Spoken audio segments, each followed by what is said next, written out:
Not everyone who puts themselves out there in public is an extrovert. In fact, some of us are full-blown introverts. However, we all have one thing in common. When we stand out from the crowd, we want it to be for the right reasons. We want to shine with our brilliance, not draw attention because of our inadequacies. Yet we've all felt the sting of the obvious error. Anyone who's put themselves out there in public has risked failure on some level and will have slipped up in public. So each time we do it, each time we put ourselves out there, we're all too well aware of the risks. I recently read a brilliant article on stage fright that talked about how when we make a mistake, we can recoil into ourselves when we should be focusing on the performance and continuing to connect to our audience. Our instinct is to protect ourselves from critical glare, when what's best for success is to forget the mistake and move on. The article also talked about the protective armour of stage fright and the need to take it off and get naked and vulnerable so that we can continue to communicate with the audience. I felt the emotion of fear and shame about mistakes both in court and on stage.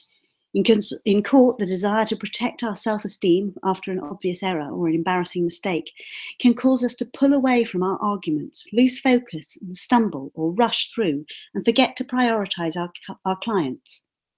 It can take huge effort to stand up to a sneering judge or ignore a jeering opposing counsel and to continue to put our case in the way that we think best.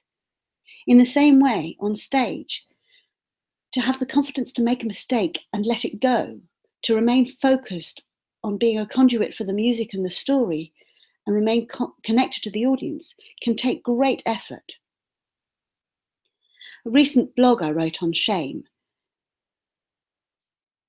was read by a friend, and she commented that the word shame felt heavy as she read it, and I realised how often I'd repeated it throughout the blog. She talked of how she felt that shame was like a gremlin sitting on her shoulder, but that she could choose to ignore that gremlin if she wanted. This made me think. During a summer school that I helped at last summer, I had the chance to work with the director, Robert Marston, who talked of how actors can often view adopting a character like putting on a cloak or a coat or even a mask, covering up their own personalities with someone else's. His view was that when we act, we should expand and reduce elements of our own character to become that part. As a life coach, this makes complete sense to me.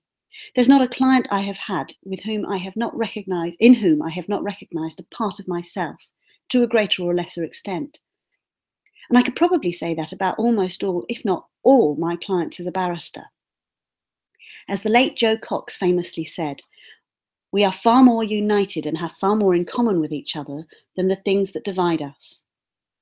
So by expanding and reducing our characteristics, we can embody someone else's character and personality. But it takes courage to do this, because we have to own who we are and be prepared to reveal ourselves in order to achieve this.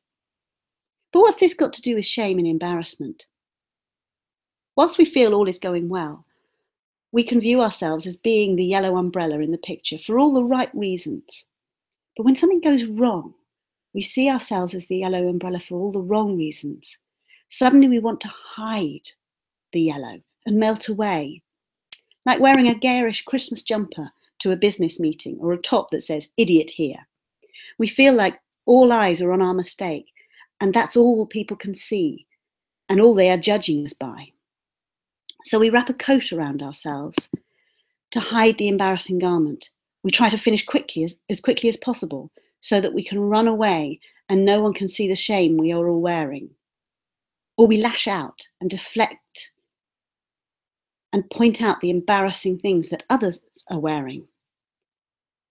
What we can choose to do instead is take off the offending piece of clothing and discard it.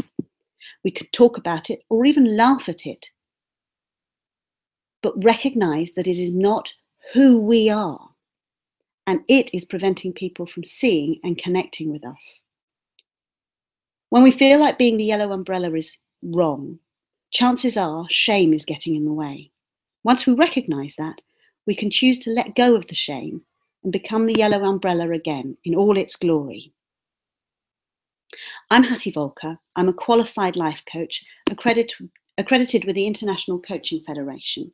If you'd like to know more about the work I do, then visit my website at findyourtruevoice.co.uk.